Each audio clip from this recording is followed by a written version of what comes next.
절기상 오늘은 여러분 그 여름에 들어선다는 의미의 이파입니다. 아시나요? 네. 근데 오늘 지금 이렇게 비가 오고 바람이 불어서 사실 이파의 느낌이 잘 나진 않습니다만, 이제 2024년의 시간이 완연히 이제 여름에 들어섰으니 한 해의 중반기에 들어가고 있다라고 볼 수 있죠.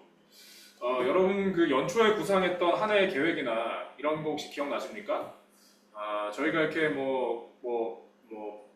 그러니까 그 한잔 토크나 이럴 때 얘기 나눴을 때 어떤 분께서는 재미있는 삶을 살고 싶다고 말씀하신 분의 기억도 있고요. 또 어떤 분께서는 매일매일 국민 체조와 사자성어를 공부하겠다라는 얘기를 말씀하셨던 지난해인가요? 이게 겨울로 넘어오면 제가 지난해라고 생각하고서 모두 다 진행하고 계신지 잘 모르겠습니다. 마라톤에서 이 마라톤 레이스에서 이렇게 중반이라고 하면 여러분 반환점이죠. 인생은 다시 돌아갈 수는 없지만, 그러니까 보낸 시간으로 우리가 반환해 갈 수 있는 방법은 없지만요, 이렇게 중간쯤에 온다는 건 이제 보낸 시간을 반추하고 남은 시간을 다시 힘차게 출발하는 시점으로 삼아보면 어떨까 합니다. 올 초에 겨울과 봄을 여러분 보내고 또 보내시느라 고생이 많으셨습니다. 서로 격려하고 성찰하며 여름을 함께 맞이했으면 좋겠습니다. 아무쪼록 여러분 모두와 또 연대하는 이웃들의 몸과 마음에 하늘의 평화가 임하길 기원하겠습니다. 오늘의 성서를 여러분 다시 한번 머릿속으로 떠올려 주시기를 부탁드립니다. 높다란 산 정상에 드리운 짙은 구름과 번개 속 신적 존재, 천상세계의 신비한 존재들, 그리고 하늘로 올라가는 예수. 여러분은 오늘 읽은 이 세 본문을 읽으시면서 여러분에게는 어떤 느낌이 있습니까? 거짓말?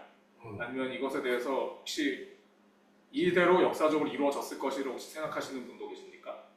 다양하실 것이라고 생각이 됩니다만, 적어도 성서를 경전으로 우리가 공적 신앙 고백하는 교회에서 이것에 대한 이건 다 뻥이야 라고 공식적으로 말하진 않으나, 사실 우리가 오늘 함께 읽은 이야기들은 정말 전래동화 같은 이야기이며 분명합니다.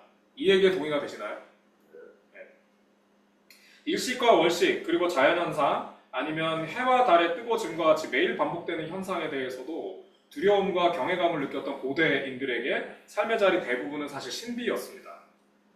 밤이 찾아오는 것도 신비고, 덜덜 떨다 아침에 해가 뜨는 것도 신비였겠죠.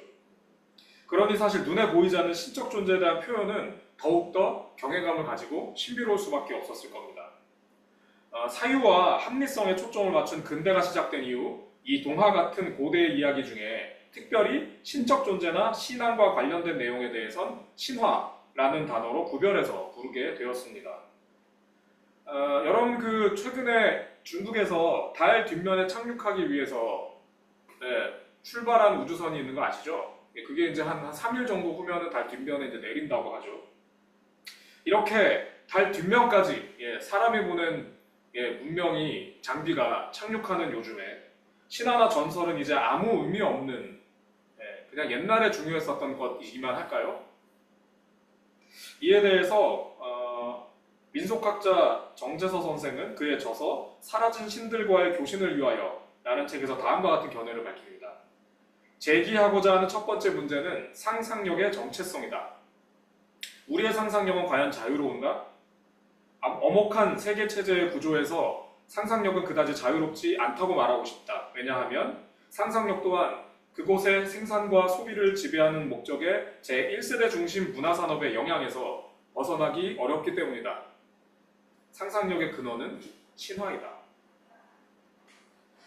신화는 과거 어느 때 구체적인 신앙의 대상이었던 존재에 대한 서사입니다. 여러분 제가 좀 전에 했는 얘기 이해가 되시나요? 과거의 어느 순간에는 구체적으로 신앙 대상이었던, 그러니까 이야기가 아니었다는 것이죠. 지금은 문학작품이나 인터넷 게임의 모티브 정도인 그리스 로마 신화가 고대에는 거대한 신전과 막강한 영향력을 지닌 사제 집단, 그리고 엄청난 수의 신도들까지 거느리고 있었던 종교였다는 것을 여러분이 생각해보면 이해가 잘 되실 겁니다. 만약 유대교가 명맥이 끊긴 채 오늘 우리가 함께 읽은 문헌이나 이야기가 우리에게 이렇게 이야기로 전해진다면 아마도 우리는 그리스 로마 신화와 같이 오늘 읽은 것을 야훼 신화다라고 명명했을지도 모릅니다. 사회적으로 신앙과 분리된 신화가, 그러니까 신앙과 분리된 신화가 더욱 사람들로부터 그 옛날의 권위 그리고 옛 기억마저 잃어버리게 되면 이제는 그 다음엔 민담 같은 위치에 놓이게 될 겁니다. 한반도 곳곳의 신화 혹은 민담 역시 그러합니다. 여러분 혹시 마고할미 이야기, 뭐 이런 이야기를 혹시 여러분 들어보시거나 알고 계신 분 계십니까? 예, 몇몇 분이 끄덕끄덕 하고 계시네요. 예를 들어 강원도 홍천에 고미산이라는 데가 있는데요. 거기 가면 하룻밤에 산과 산을 이렇게 매달린다는 마고할미 전설이 전해집니다. 근데 여기 홍천 외곽에 위치한 그 할미바위라는 곳도 있는데요. 거기 가면 마고가 산을 넘어갈 때 디뎠다는 바위로 어마어마한 크기에 있죠. 이 같은 마고 혹은 노고에 대한 전설은 한반도 곳곳에 남아 있습니다. 뭐 아주 멀리 갈 필요도 없이 서울에 있는 서강대가 있는 거기도 노고산이잖아요. 그러니까 할머니 산이죠. 이렇게 되게 곳곳에 남아 있죠. 전설 속 그녀는 모두 거대한 몸집에 그리고 상상하기 어려운 힘과 능력으로 산과 계곡을 만들고 강줄기를 뚫었다고 합니다. 가히 창조주에 필적한다고 볼 수 있죠. 그녀를 지칭하는 할미라는 단어에 대해서 국문학에서는 나이 많은 여성에 대한 일반적 호칭인 할머니뿐만이 아니라 크고 위대하다는 의미를 가진 한, 그리고 어머니, 한미, 그런 의미에서 생명의 근원을 지칭하는 단어가 이렇게 결합돼서 크고 위대하고 생명의 근원인 여신이라는 뜻을 가진다라고 합니다. 그러니 마고는 여신의 이름인 것입니다. 이 우리나라의 도처에 있는 그 할미 전설의 백미는 아마 제가 아는 한 제주도에 있는 설문대 할망이 가장 압권이지 않을까 싶습니다. 그 스케일이나 이런 걸로 봤을 때. 거대하고 부지런한 설문대 할망은 혼돈으로 가득했던 옛날 어디선가 후련이 나타나 제주도를 노동으로 지었다라고 얘기합니다. 마치 창세기 2장에서 흙을 가지고 여러 존재를 창조하셨다는 하느님 이미지와도 흡사합니다. 그런데 이 창조주 설문대할망의 그 위대함과는 상반되는 설화가 제주에는 또한 많이 전해지기도 합니다. 여러분 혹시 제주도 동부에 있는 우도나 성산 이런 데를 가보신 분이 많이 계실 거라고 생각합니다만 거기 가면 그 우도와 성산은 그 전설상에 보면 원래는 하나였대요. 근데 설문대할망이 오줌을 쉬를 소변을 하는데 그게 너무 이렇게 세게 나가가지고 우도가 떨어져 나가고 섬이 되었다 라고 하는 게 그 제주 동부에 있는 민담에서 전해지는 이야기죠. 그리고 제주에 있는 도처에 있는 그 오름들 있잖아요. 그 오름들은 설문대할망의 배설물이다 뭐 이런 이야기들이 제주도 곳곳에 남아있는 것입니다.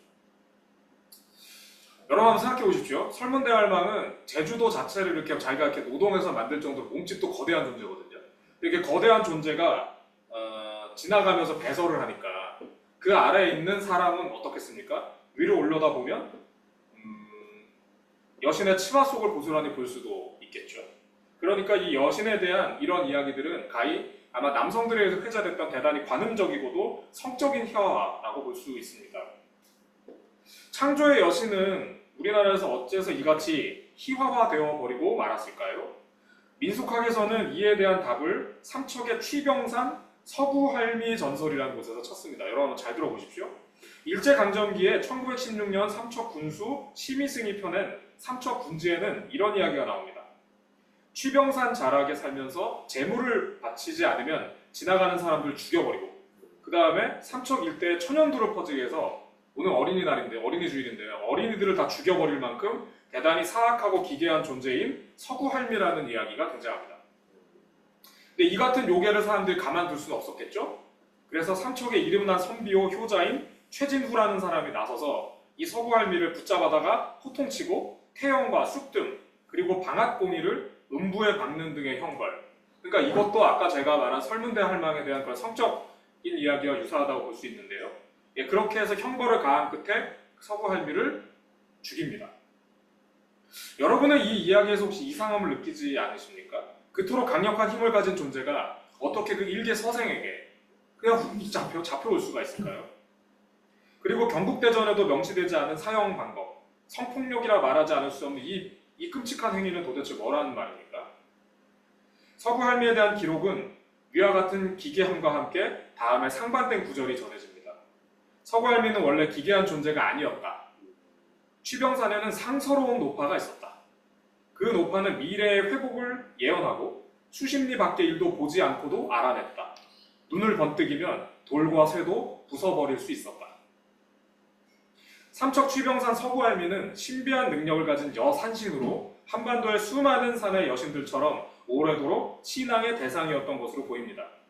그런데 강력한 유교 이데올로기를 기반으로 개국한 조선을 지배했던 사대부 남성 지배 체제 안에서 이 같은 민간 신앙은 혹세무민하는 이단 교설로 매도되기에 이릅니다.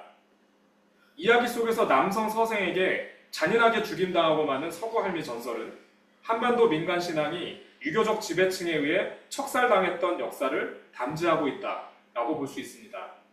또 그렇게 신앙적 권위와 터전을 잃어버린 여신들은 설문대할맘처럼 성적으로 희화화되어 갔다고 볼 수 있습니다. 그런데 그리 잔혹하게 죽여버려야 했을 만큼 사악한 존재라는 오명을 뒤집어 쓴 서구할미지만 지역의 민중들은 그녀를 계속 기억했습니다. 서구할미가 거처했다는 취병산 서쪽 기슭에는 지금도 서구암이라고 불리는 바위가 있는데요. 이곳에는 삼척 일대의 민중들이 오래도록 간곡한 기도를 드려야 할 때, 그리고 아무에게도 말할 수 없는 고민이 생겼을 때, 또 좋은 일이 생겼을 때 찾아와 치성을 드리고 소박한 음식을 바치는 신앙이 최근까지 이어져 왔습니다. 권력에 의해 망각을 강제당한 존재를 민중이 삶 속에서 복원해낸 것이라 할 수 있습니다. 옛 기록에 대한 성찰을 통해 그 이면에 담긴 의미에 다가서기. 이 같은 방법으로 오늘의 본문을 여러분 다시 한번 생각해 보시기 바랍니다. 출애굽기 그 위대한 신의 현현기사의 장소인 시내산. 시내산은 앞서 뒤쫓아오는 이집트의 대군과 앞을 막아선 큰 물 앞에서 절체절명의 위기를 맞이했던 이들이 극적으로 탈출에 성공한 후 그 하느님을 만나는 장소입니다.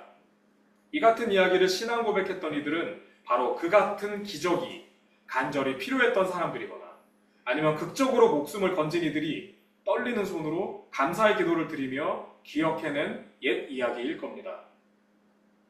하늘 보좌에 계신 죽임당한 어린 양과 누가복음의 부활신앙, 그것 역시 죽임을 당했거나 그에 상응할 만큼의 어려움에 처한 공동체의 상황이 반영된 것이겠죠.